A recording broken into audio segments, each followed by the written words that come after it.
शिवशताक्षी नगरपालिकाले स्थानीयवासीको लागि सीमाको हदै पार गर्छ भन्ने हामीले कल्पनासम्म गरेका थिनौँ। यो चारैतिर पर्खालले घेरेको भवन, त्यसमा पनि मानिसहरूको तछाड मछाड भिडले लाग्छ, कुनै यहाँ मोलतोल हुँदैछ। सत्यलाई सत्य र असत्यलाई असत्य भन्ने म ल्याकत राख्दछु। मेरो आफ्नो टेलिभिजन, व्यथिति र विसङ्गतिको चिरफार। नमस्ते, म सुभाष। विश्व दुनियाँबाट हेरिराख्नु भएका सम्पूर्ण दर्शक महानुभावहरूमा मेरो आफ्नो टेलिभिजनमा हार्दिक स्वागत गर्न चाहन्छु। यो चारैतिर पर्खालले घेरेको भवन, त्यसमा पनि मानिसहरूको तछाड मछाड भिडले लाग्छ, कुनै यहाँ मोलतोल हुँदैछ। शिवशताक्षी नगरपालिकाले स्थानीयवासीको लागि सीमाको हदै पार गर्छ भन्ने हामीले कल्पनासम्म गरेका थिनौँ।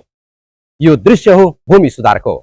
शिवशताक्षी नगरपालिकाले अधिकांश नगरपालिकालाई चुनौती दिँदै भूमि सुधारको योजना आफ्नो पल्टोमा भित्राएपछि स्थानीयवासीहरू दमक जान बार बार झन्झटबाट अब मुक्त भएको छन्। भूमि सुधारमा आउनु भएका वासीहरूको भनाइ जस्ताको त्यस्तै। शुभ नाम मेरो ईश्वरी रिमाल। यहाँ अब अफिसको कामले सजिलो महसुस भएको छ हामीहरूलाई। नजिकै भयो, अब उहाँ दमक धाउनुभन्दा यहाँ नजिकै भयो, राम्रो भयो, दुःख दिनु भएको छैन, सजिलो भएको होइन। त्यहाँ अब जानुपर्ने ठाउँ त जानै पर्यो होइन, त्यतिकै चाहिँ दिनुभएको छैन। अब काम जाँदा हुन्छ त्यहाँ त पुग्नै पर्यो, काम चाहिँ सहजै भइरहेछ।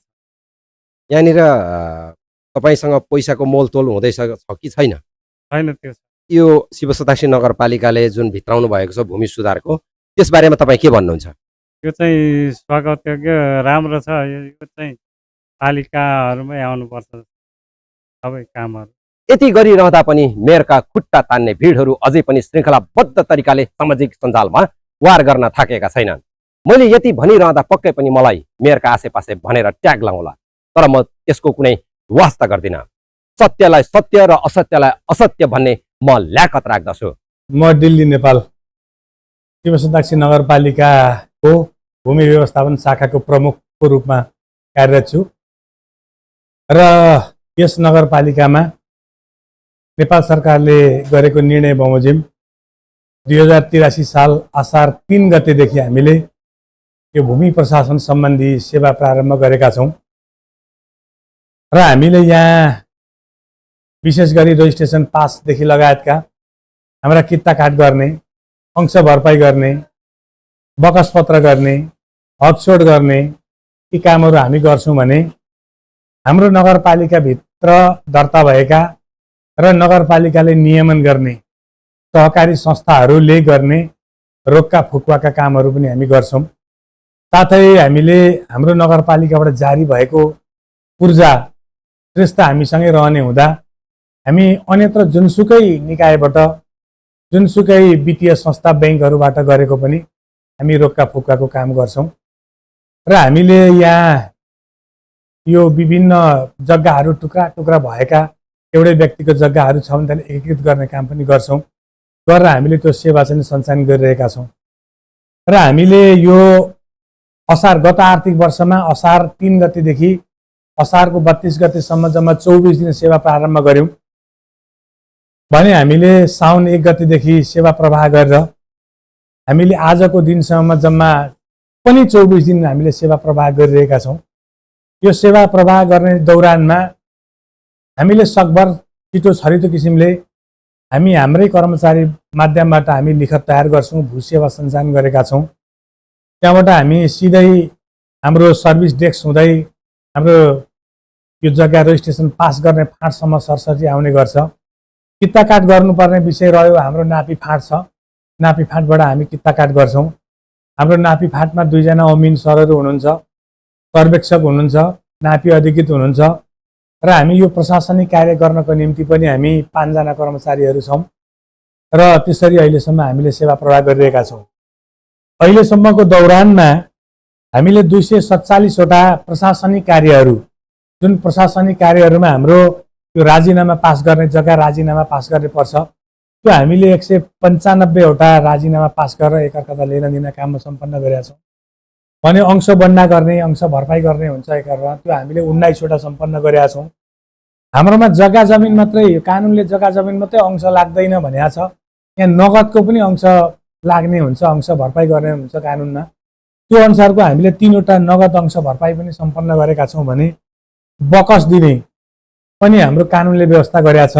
त्यसमा हामीले 14वटा बकस काम गरेका छौँ र किता एकीकरणको काम, जो एकीकरण गरेर एउटै मात्रै ऊर्जा बनाउने, एउटै नक्सा बनाउने, एउटै चाहिँ त्यसको किता नम्बर कायम गर्ने काम पनि हामीले 5वटा सम्पन्न गरेका छौँ भने यहाँ रोक्का सम्बन्धी काम पनि हामीले अहिलेसम्म चाहिँ 28वटा सम्पन्न गरिसकेका छौँ। व्यक्तिगत दृष्टिबन्ध कसैले चाहिँ घरमा, व्यवहारमा, गाउँमा व्यक्तिगत रूपमा लेनादेना गर्नुहुन्छ, उहाँले कुनै धितो बन्धक अन्य कुरा केही राख्नुहुन्न, उहाँहरूको लिखतै त्यस्तो धितो बन्धक हुने कार्यक्रम हुन्छ।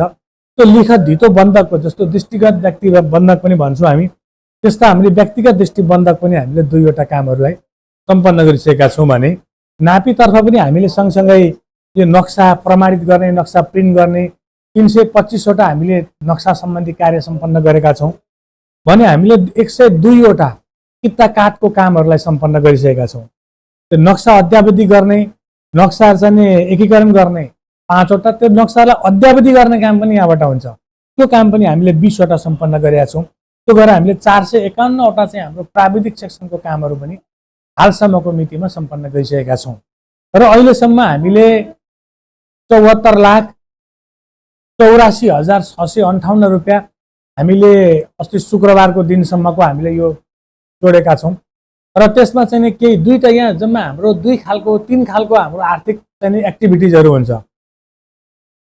यो जग्गा लाभकर बुझाउने हुन्छ। लाभकर चाहिँ यो सिधै केन्द्रीय सरकारको खातामा जान्छ। यो लाभकर चाहिँ सबैलाई लाग्दैन। जसले 10 लाखभन्दा बढी कारोबार एउटै आर्थिक वर्षमा गर्नुहुन्छ उहाँहरूलाई यो लाभकरको व्यवस्था छ। यो लाभकर चाहिँ सिधै सङ्घीय सरकारमा जान्छ भने रजिस्ट्रेसन शुल्क बापतको जुन जग्गा हुन्छ त्यो रजिस्ट्रेसन बापतको पैसा चाहिँ हाम्रो नगरमै यो विभाज्य कोष भन्ने विभाज्य कोषमा हुन्छ। यो चाहिँ हामीले पछि बाँडफाँड गर्नुपर्छ प्रदेश र हामी बीचमा, त्यो कोषमा जम्मा हुन्छ र भूसेवा नक्साका केही विषयहरू चाहिँ हाम्रो आन्तरिक कोषमा चाहिँ जम्मा हुने गर्छन्। यो सरसर्ती हेर्दा आर्थिक क्रियाकलापहरू पनि हाम्रो यो नगरमा जग्गा सम्बन्धी कारोबार यसरी बढेर कार्य सम्पन्न भइरहेको चाहिँ अहिलेसम्मको हाम्रो तथ्याङ्क छ र हामीले सँगसँगै अब जनप्रतिनिधि, सञ्चारकर्मी साथीहरूलाई पनि भन्ने गरेका छौँ, जनताहरूलाई हामीले दिएको सेवामा कुनै समस्या छ भने, कुनै दिइरहेको सेवामा केही कुरो झन्झटिलो भएको छ भने, के कुरा भएको छ त्यो कुरा पनि हामीलाई चाहिँ त्यो फिडब्याकको रूपमा आओस्। जुन कुरालाई कानुनले प्रतिपादित गरेको छ, कानुनले तोकेको छ, कानुनले तोकेको कुरा हामी कानुन सम्बद्ध कुरा उहाँहरूलाई त्यो कुरा जानकारी गराउँछौँ। जुन कुरा कानुनमा छैन, व्यवहारिक रूपमा हामीले गर्ने विषय छ, ती विषयहरू चाहिँ हामी सँगसँगै त्यसलाई कसो गर्दा सहज बन्छ त्यो बनाउन हामी पनि प्रयत्नशील छौँ। सँगसँगै यो कार्यलाई सहजता निर्माण गर्नको निम्ति यसको प्रमुख भूमिका नगरपालिका, सिङ्गो नगरपालिकाको हुन्छ, सिङ्गो नगर कार्यपालिकाको हुन्छ। नगर प्रमुखज्यू, उपप्रमुखज्यू, वडाध्यक्षज्यूहरू, प्रमुख प्रशासकज्यूहरू उहाँहरूको चाहिँ प्रमुख भूमिका हुन्छ। यसलाई व्यवस्थापकीय, आउटलेट व्यवस्थापकीय गर्ने विषयमा उहाँहरूको पनि भूमिका कस्तो रहन्छ त्यो पनि यहाँहरूको सुझाव रहोस्। मेयर साहबले सँगसँगै त्यस्तो केही सुझाव भए पाऊँ भनेर उहाँहरूले पनि सार्वजनिक आह्वान गरिरहनु भएकै छ। त्यस्तो छ भने सहज। हामी के चाहन्छौँ भने सेवाग्राहीले अनधिकृत रूपमा बाहिर कुनै पनि पैसा, अनावश्यक पैसा खर्च गर्नु नपरोस्। जुन कुरो उहाँले पैसा यहाँ खर्च गर्नुहुन्छ, तिर्नुहुन्छ, त्यो चाहिँ राजस्वको रूपमा हाम्रो राजस्व शाखामा गएर रसिद काटेर चाहिँ त्यसबाट आधिकारिक भरपाई लिएर चाहिँ सेवा प्रदान गर्नुहोस्। यो जो सेवा हामी आफै गर्दा चाहिँ यहाँ सुरुवात गरिरहेका छौँ। अब यसमा केही सामान्य जो सेवाग्राहीहरू आफूले केही कुरा जान्नुहुन्न, केही कुरा बुझ्नु भएको छैन भने हामी उहाँहरू सबैलाई आह्वान गर्छौँ, सिधै तपाईँहरू हामी कहाँ आएर चाहिँ यो कुरा बारेमा सोध्नुहोस्, बुझ्नुहोस्। अथवा यहाँ आएर बुझ्नु गाह्रो हो, तपाईँ वडामा जानुहोस्, वडा अध्यक्षज्यूहरूसँग बुझ्नुहोस्, वडा सचिवज्यूहरूसँग बुझ्नुहोस्, अन्य जनप्रतिनिधिसँग बुझ्नुहोस्। जनप्रतिनिधिले, वडाध्यक्षज्यूहरूले, वडा सचिवज्यूहरूले भन्ने जानेको कुरा उहाँहरूले बताउनुहुन्छ, नजानेको कुरा यस्तो यस्तो कुरा आएको छ, के हो, के छ भन्नुहुन्छ, त्यो बारेमा हामी उहाँहरूलाई ती वार्डमै पनि यो सल्लाह सुझाव, यो चाहिँ हामीले गर्ने कार्यमा, सहजीकरण गर्ने कार्यमा हामी सहयोग चाहिँ गर्दैछौँ र गर्छौँ। जग्छ हाम्रो चाहिँ अहिलेसम्मको अवस्था यस्तै। यहाँलाई हार्दिक स्वागत गर्न चाहन्छु मेरो आफ्नो टेलिभिजनमा। तपाईँ विनिता राई हुनुहुन्छ है। विगतका दिनहरूमा त हामीले यो भूमि सम्बन्धी काम गर्नको लागि दमक जानुपर्ने झन्झट पनि थियो होइन। अहिले यहाँ शिव सताक्षी नगरपालिकाले आफ्नो पोल्टोमा पारिकन चाहिँ तपाईँहरूलाई कतिको सहज छ यहाँ सहज छ कि तपाईँहरूलाई दमक जान सहज? हामीलाई त अब नजिकै यहीँनिर पर्छ, हाम्रै यसमा पर्यो होइन, ठाउँमा पर्यो, त्यही भएर हामीलाई यहाँनिर धेरै फेसिलिटी भयो। दमक भनेको त लङ भयो नि त, टाढो भयो, यहाँनिर चाहिँ एकदम धेरै चिजको सुविधा पनि हुन्छ, हामीले हरेक चिज कामहरू पनि यहीँनिर आएर गर्नुपर्ने हुन्छ, त्यही भएर सजिलो छ यहीँनिर। भन्ने गरिन्छन् विभिन्न ठाउँहरूमा यो भूमि सुधारको ठाउँहरूमा चाहिँ निकै लेनदेनको कुराहरू हुन्छ भनिरहेको छ होइन। त्यो समग्रमा हेर्ने हो भने शिव सताक्षी नगरपालिकामा तपाईँ पनि भर्खर गेटबाट आउनुभयो होइन, त्यहाँनिर कसैले तपाईँलाई पैसा माग्यो होला, तपाईँको यो काम सहज रूपमा गरिदिन्छु भनेर कोही तपाईँसँग यस्ता ठोकिन पुगे? त्यस्तो त छैन, अहिलेसम्म जति पनि काम गरियो होइन, त्यस्तो कुराहरू चाहिँ अहिलेसम्म आइपरेको छैन। अब त्यस्तो हुँदैन पनि हाम्रो यो ठाउँमा। कति सजिलै ठोक्का गर्नुभयो तपाईँले है? जति कुराको मैले एक्सपिरियन्स गरेँ नि, त्यो कुराहरू हामीले प्रत्यक्ष यहाँ भन्ने हो होइन, नभएको कुराहरू त भन्नु भएन, भएको कुराहरू त भन्ने हो नि त होइन, त्यस्तो कुराहरू चाहिँ छैन यहाँ। अहिले यहाँका जति पनि स्टाफहरू हुनुहुन्छ होइन, उहाँहरूसँग चाहिँ तपाईँ कतिको सन्तुष्टि हुनुहुन्छ? धेरै धेरै आएपछि होइन, सबै कामहरू मजाले सहज तरिकाले नै गर्नुभएको छ। अब त्यस्तो फर्केर जानु परेको छैन, टाइम त लाग्छ हरेक चिजमा, अगाडि पछाडि 2 दिन 1 दिन त धाउनुपर्छ, तर जति पनि काम गरेको छ सबै सहज नै भएको। उहाँहरूले गर्नुभएको कामहरूमा चाहिँ तपाईँ कतिको आत्मसन्तुष्टि हुनुहुन्छ? उहाँलाई नम्बरै दिनु पर्यो भने चाहिँ तपाईँ कति नम्बर दिनुहुन्छ? अब नम्बरै दिनु पर्यो भने कति भनेर काउन्टिङ गर्न त्यस्तो त त्यो कसैलाई पनि सकिँदैन होइन, अब त्यस्तै दिन्छ होला नि, 80 90 100 सम्म 100मा 100 दिनुहुन्छ। दिन्छु। थ्याङ्क यू भेरी मच तपाईँको महत्त्वपूर्ण समयको लागि। दर्शक महानुभावहरू, अहिले भने शिव सताक्षी नगरपालिकाले भूमि व्यवस्थापन शाखा यहाँ भर्खरै सञ्चालन गरेको छ र सेवाग्राहीहरूको भनाइ तपाईँलाई हामीले जस्ताको त्यस्तै राखेका छौँ। तपाईँलाई हाम्रो कार्यक्रम कस्तो लाग्यो यसको बारेमा सल्लाह सुझाव प्रतिक्रिया दिन नभुल्नुहोला भन्दै म प्रस्तुता सुभाषको साथमा क्यामेराम्यान रोम बिदा हुन चाहन्छौँ। हवस् त, शुभ दिन। मेरो आफ्नो टेलिभिजन, व्यथिति र विसङ्गतिको चिरफार, म सुभाषको साथमा।